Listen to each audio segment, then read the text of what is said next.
Now introduce Serena Dankwa, who is currently teaching decolonial feminist theories at the Interdisciplinary Center for Gender Studies, University of Bern, and researching, quote, critical diversity literacy, unquote, at University of Applied Sciences and Arts in Northwestern Switzerland.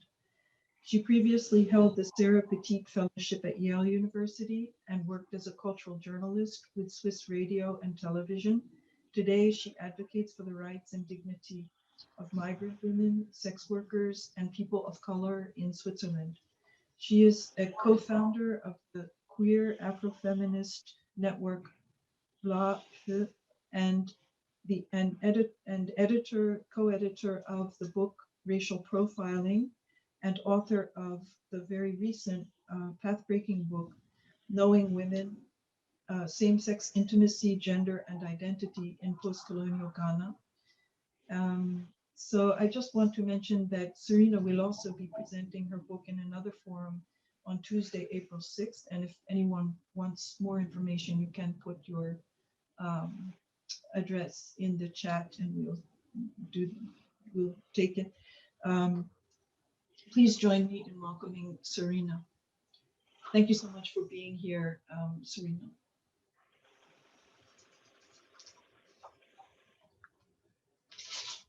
Thank you, Paula, for inviting me. I'm new to this community and it's been very exciting. I was here yesterday when Noor and Santa presented, and it resonated very much with me, and I'm very happy that I found you. So yes, I'd like to talk about my recent book. Recent book, my only real big book, my project that started in 2006 when I started researching the histories of female same-sex friendships in post-colonial Ghana. And so I'm also trying to talk about activism, because that was very central in Sabrine's talk in the beginning. From another angle, I could also, I won't speak about Switzerland, and where obviously it resonates very much what you spoke about, but rather about Southern Ghanaian context, where I did, for the last 15 years, I've been there on and off, but mainly I did my research in 2007 and 2008. So it's quite a while ago. And when I started embarking on the research, there was no lesbian activism in Ghana, or nothing recognizable or comparable to what we consider queer or lesbian activism. What I found was sexual rights activism that was just at its beginning. Mostly British Council trained human rights youth activists who decided, who decided to talk about sexuality and found different ways of doing so, but mostly it was funded by HIV money. So it's very much focused on MSM, on men having sex with men. And I was really keen on finding women. So I realized that couldn't be the route for me to go. I had to find women in other places. And so, yeah, that's how it started. And I will read a small section from my book. I thus sought to find women whose female friendships included erotic intimacies. The epistemological challenge was to identify women who were intimately involved with each other without assuming either the primacy of their sexual liaison over other aspects of their friendships, or a fixed boundary between sexual and non-sexual intimacy. This would have privileged and reified sexuality, the very category that I had set out to question. So it was both from necessity, from the fact that there were no groups that I could start working with. Rather, the MSM groups invited me to start a queer women's group, and I just realized I don't know enough. I just come with my North Atlantic knowledge about framed by LGBT politics, and I just realized there must be women, and if that's not the language they talk, I need to find their language. And that was quite a process. So one of the main obstacles of actually hearing these voices or hearing women who love women in Africa seemed to be the concept of homosexuality. So certainly the idea that same-sex desires can provide us with an inherent sexual identity offers an antidote, or has been used as an antidote to homophobic discourse that considers same-sex desire evil, etc., but never the basis for a valid identity. So I do see that element. On the other hand, however, it firmly links the question of what we do sexually to the question of who we are. And this correlation was not what I encountered among the women that I started to get to know. And so I started focusing on spaces that were single sex spaces, because I just assumed wherever there is women together, there can be a variety of intimacies. And I did find them in the market. The market is, well, ever since the colonial era, it's a very much a female dominated arena. The men are working more on the farms. Previously, that was rather the opposite way around. But today the market woman is also a very strong figure in West African discourses. And so they're very powerful market women. And when I started realizing, okay, these women have relationships that are sexually intimate, even if that may not be the main way through which they articulate their relationships, I found that it was more helpful to look at different sets of, how shall I say, of relationships, or rather how these relationships are framed. So for instance, the term sister or sibling, because in the Twi language that is dominant in southern Ghana, there is no gender term for it's just sibling. There's not sister or brother. You have to specify that if you want to gender the term sibling. Another term that came up a lot was the term motherhood or sugar motherhood. So in one of the smaller towns that I based myself in, I found that among the female football teams that are also in some ways a post-colonial institution, football teams used to be sponsored by state companies. Nowadays, it's also becoming neoliberalized, but at the time, there were quite a few. Well, just like Nigeria, Ghana has a strong female football culture, and these women often had lovers in the market and referred to them as sugar mothers. So that became one term that I started looking into. What kind of motherhood is that? What does it veil? What is that? How is the form of mentorship and support that has historical roots, where a lot of women would give their daughters into an apprenticeship with another older woman. So I could see these continuities. At the same time, of course, the language of LGBT activism was also there, and I didn't want to neglect that. And so this MSM group I mentioned in the beginning, when trying to set up a female wing, a women's wing of the organization, I met a young woman who identified as straight and as nevertheless as lesbian activist or as human rights, queer activist. And she had a lot of friends and family who had female lovers, and she just decided, I want to start a group. And so she showed me reports that she wrote about meetings that they had with African-American lesbians who visited the organization and kind of gave talks and programs for the women to kind of teach them who they are. So I'm quoting from that.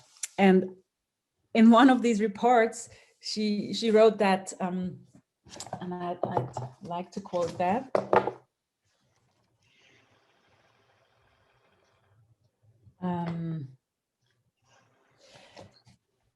So I call her Stella. Stella did not give up easily on her vision of teaching women about their rights and pursuing her own professional identity as a group facilitator. In one of her reports, she noted that Latasha shared her international experience in the field of women activism with the sisters present at the meeting. Surely Stella meant activism, notwithstanding the emphasis her misspelling puts on the figure of the activist reflects Stella's aspirations to acquire an activist identity. Her formulation attests to an understanding of activism as a self-perpetuating activity that teases out knowledge through technologies of the self. So that's how I realized that when I was looking for women who love women, or that's kind of why I started using these terms, because I realized that activism is kind of a sphere of itself in its own right, but it doesn't necessarily apply to women who love women or women who desire women in post-colonial Ghana. And that's why I was so much in search of another language, of another grammar. And one of the terms I came across was the term supi, which is a term that could be either a sexual or a non-sexual intimate friend, usually applying to women friendships. And the term is also very much associated with the boarding school context or with the school context. And so I was very careful not to push this term too much because I felt that women themselves were not, well, some women just used it in a very, in a way where it was very vague what it actually meant. And it was never used as something they are. There was never something like, oh, I am supi. It was rather, I'm doing supi, or I enjoy in having a supi, or yeah. So I was just very careful not to put it on this kind of, this is supi and this is the Ghanaian way, and this is lesbian is the Western way. However, when I started writing about this, a lot of people actually made this term supi into a substantive with a capital S. And also now that my book is out, I realized that that is very much the response, where I was actually trying to queer that binary between Western identity and indigenous practice. And I was trying to show how it interweaves, yet there is something to say about thinking of one's desires outside the LGBT language. And at the time, 15 years ago, queer African activism also wasn't where it is today, where there are outspoken activists who use queer as a conceptual tool and not so much as it's often been used today as another word for LGBT plus. So instead of focusing on identity, I was really trying to think about friendship, and I used friendship as a key tool in finding women. Also in the way we had conversations, we had interviews. I usually did interviews with a friend of mine who became my research associate, and did that triangular situation of the interview. Often our relationship, although we were never lovers, but we were very close, was also something that inspired conversations about friendship. Yeah, but I would like to show you the two quotes about this term supi. I hope I can share my screen.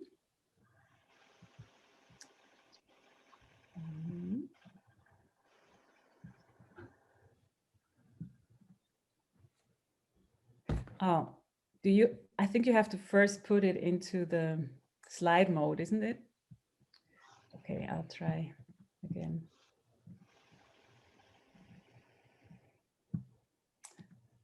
Sorry, no. Sorry, may I come in? Can you see the share screen? Can you not share it at all? You're able to share. Yeah, I'm just looking for myself, because I didn't put in my own picture. I think now it works. Yeah. Okay, so male activists or gay identified activists were telling me when I asked them, where are the women? They said, oh, the women always say, why are you making all this noise? You're rather exposing us. We just want to be there quietly and enjoy what we are doing. So their understanding of political activism, the necessity of the need to be out in the media was not shared with a lot of the women in that context. Instead, people like Jeanette were telling me, I think the soupi is something great. If you're doing soupi with someone, you can love the person very well. But again, she was among the people who shied away from more explicit LGBT politics. And yeah, so her reason to have same, or her way of putting it was, because I like the soupi very well, because I enjoy in it from the time I'm small then, I started to do this thing. I take a boyfriend, but I did not get enjoyment in it than how I enjoy and so there was often a gap when it came to naming and labeling these practices, struggles for word when comparing the pleasures of soupi to the boredom of having a boyfriend. So the verb construction she came up, this doing soupi, implies an erotic enjoyment that reminded me very much of Audre Lorde's vision of the erotic as power. To Audre Lorde, searching, as she says, searching to live in accordance with that joy which we know ourselves to be capable of is a powerful side of knowledge production. For Lorde, the erotic is not only about our sensual and sexual energies, but it's also an embodied human resource, as for instance, Jafari Allen, who is also a queer ethnographer of the Caribbean, writes. So this resource, the knowledge about the joy we're capable of, is a vital force to women like Janet, who allowed me to interview them. And often these women who were articulate about these practices had an intimate girlfriend already as a child, and they considered same-sex passion as an embodied form of knowledge that they acquired through practice. So this term soupi also circulates since the establishment of girls' schools in Anglophone West Africa in the 1930s, and it came to be associated with the bonds between a slightly older and a slightly younger schoolgirl. And also with gift exchange, with love letters and erotic intimacies. And it's assumed that the term itself derives from superior. It's also a term, however, that's used for the senior captain within a so-called Asafo company. These were young men's secret societies on the coast, on the Ghanaian coast. So the pre-colonial genealogy of soupi was difficult to trace. And especially now that Ghana's boulevard press and film industry coined the phrase soupi lesbianism. So the duplication of soupi implying the assumed sameness of the two women. And in Nollywood and Gollywood film industry, this is also a topic that has been taken up. For instance, here, the film Jezebel is being made. And in these films, Soupi often references the dealings of a sugar mother and her much younger Soupi, whom she initiates into an evil same-sex cult. So that is one of the queerphobic images specific to West African cinematography, but it also always has its lips, because the women would often talk about these films in an ambiguous way. On the other hand, it was one of the few images of successful West African women. I mean, successful in terms of having a Western or a metropolitan lifestyle. Anyway, I think it's crucial to distinguish between soupi as a public discourse with its derogatory and voyeuristic overtones, and with soupi as a lived practice as represented in women's narratives. So, okay, while soupi is a soupi practice with the sweetness of first-time love, with some noise on my side, can you also hear that? It's okay. Okay. Yes, we can hear it, but we can hear you over it. So that's the most important. So yeah, it's associated with first-time love, but also with the challenge of socially sanctioned junior-senior hierarchies, and also with a certain way of acquiring knowledge and circulating it. And so I want to get away from this picture. This is just the backyard of one of my respondents in Accra. So I think we have to distinguish, or I think there are three aspects to, as I would frame this practice and as how I came to the term knowing women. First, knowledge is afforded through the simple awareness and the possibility that a woman may love and awaken erotic desire in another woman. And that desire is at the same time framed as something that needs to be veiled, which is very much in correspondence with the tenets of discretion in the Twi language, in the Ghanaian, and also in other Southern Ghanaian languages. These languages are very indirect, especially when it comes to talking about sexual and intimate practices. There is a strong belief in the power of the word, so you wouldn't easily say certain things. Secondly, it's seen as a process of being socialized into the power dynamics between women, so into female sociality, but also female hierarchy. And in the term supi, as I already said, implied is this seniority, the principle of seniority, which is not about physical age so much, but is associated with experience and one person being more experienced in a certain aspects. And it's also about learning how to respond to these gifts, to this getting to be almost initiated into circles of women, and finding out how you can transform and how you can transform this relationship and manifest it as something that is mutual despite this seniority principle.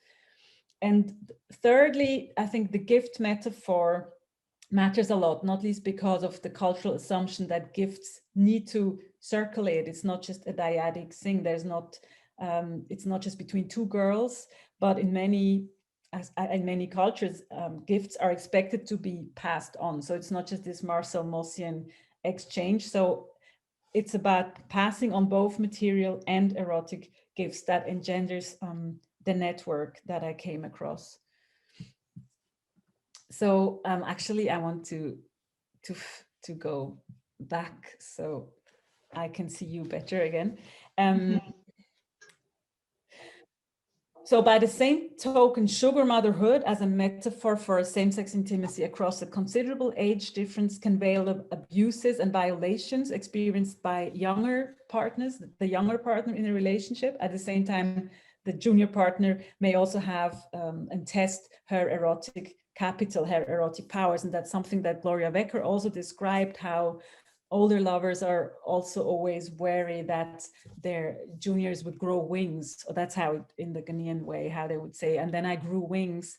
And I left my philandering woman, my older woman, by starting to be intimate with other women who were less experienced than myself. And generally, materiality and difference in age and status is considered to be inevitable to the everyday materiality of love, to actually create spaces of privacy.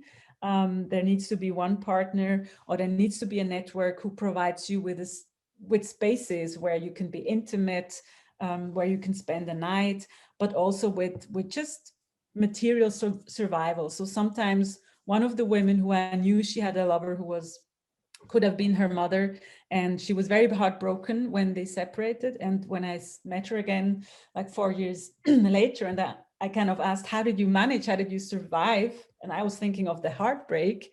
She was saying, oh, my father gave me money. And she was very much, she was, the way she spoke about her ex, she was very much praising her for what she shared with her and how she learned to actually be involved with another woman through that experience, but also how she learned how to cook. And because this woman had a shop bar, a street, like a restaurant, where she would sell food, and Tyra, who was the younger woman, learned from her. So South African scholar Mark Hunter calls that provider love, or I think it could be compared to that term provider love, the material provisions on behalf of the more established person, which is just a given thing. It's not something you need to discuss about or something that would necessarily make a relationship look problematic. Whereas all the categorizations of homosexuality that you can find in queer anthropology or in like lesbian and gay anthropology were very much juxtaposing the egalitarian liberated model where both people have their money to the model where there is an age difference. So I started from, I tried to look for concepts that were not going so much along an identity, but along relationships. And that's how I came across a variety of bonds and relationships that I find still very difficult to translate into a language that would then give these women access to queer international monies. So at the end, the activist I mentioned in the beginning, I told her, let's write a proposal together for the lesbian Swiss organization to get support to build up her women's group. And I told her, but you don't, because I knew previously she had been to a lesbian conference in Africa, and she said she felt very bad because she was pretending she was a lesbian, or she was asexual, or she didn't identify as lesbian. And I said, we don't pretend it, write something, I help you. And then we put in this proposal. And the answer was that it wasn't clear-cut lesbian enough, that they can only support clear-cut lesbian projects. And where I was trying to say, you should stay true to what you can see, how you describe the friendships. And the women, even, and especially the ones who did have same-sex lovers, were very much opposed to using such an explicit language, and rather talked about friendship, women friendship, or even had a lot of nonverbal ways. And even if they used the term lesbian, they would use it in a way like doing lesbian, or the grammar was different.